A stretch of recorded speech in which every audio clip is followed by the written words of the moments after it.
देश में अंग्रेजों के कानून से जल्द ही मुक्ति मिल जाएगी। करीब 150 साल पुराने कानून की जगह नए कानून आने वाली जुलाई में लागू हो जाएंगे। आपराधिक न्याय प्रणाली को पूरी तरह से बदलने के लिए आईपीसी की जगह 3 नए कानून, जिनमें से पहले भारतीय न्याय संहिता, भारतीय नागरिक सुरक्षा संहिता, भारतीय साक्ष्य अधिनियम लागू होंगे। तीनों कानूनों को पिछले साल 21 दिसंबर को संसद से मंजूरी मिल गई थी और राष्ट्रपति द्रौपदी मुर्मू ने 25 दिसंबर को इन कानूनों को अपनी सहमति दे दी थी।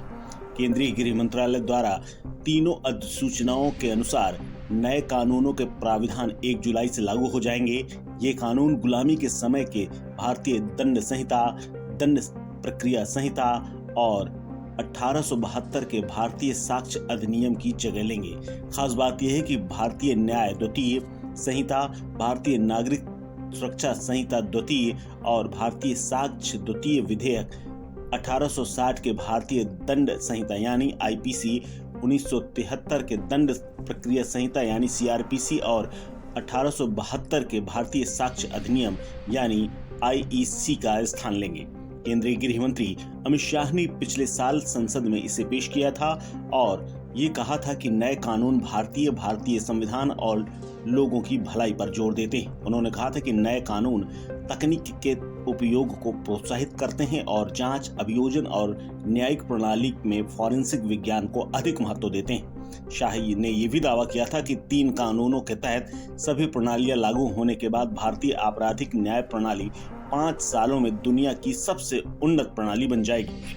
आईपीसी की जगह लेने के लिए तैयार बीएनएस ने बदलते समय को देखते हुए आपराधिक कानूनों के प्रमुख पहलुओं में सुधार किया गया है, जिनमें से छोटी चोरी के लिए सजा के रूप में सामुदायिक सेवा और लिंग की परिभाषा में ट्रांसजेंडर को शामिल किया गया है।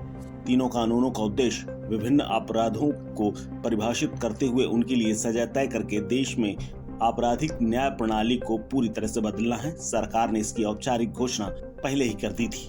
न्याय संहिता में संगठित अपराध, आतंकवादी कृत्य, mob lynching, hit and run, धोखे से किसी महिला का यौन शोषण, छिन्नता, भारत के बाहर उकसाना, भारत की संप्रभुता, अखंडता और एकता को खतरे में डालने वाले कृत्य और झूठी या फर्जी खबरों का प्रकाशन जैसे 20 नए अपराध भी इसमें शामिल किए गए हैं।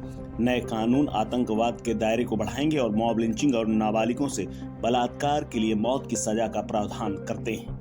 नए कानून के तहत अब व्यभिचार, समलैंगिक यौन संबंध और आत्महत्या के प्रयास को अपराध नहीं माना जाएगा। राजद्रोह कानून को निरस्त कर दिया गया है और इसके स्थान पर एक नया खंड लाया गया है जो कि भारत की संप्रभुता, एकता और अखंडता को खतरे में डालने वाले कृत्यों को अपराध मानता है। इसके साथ ही कई धाराओं में भी बदलाव किया गया है और उनके नंबर पर भी अब अलग अलग धाराओं से ये जाने जाएंगे।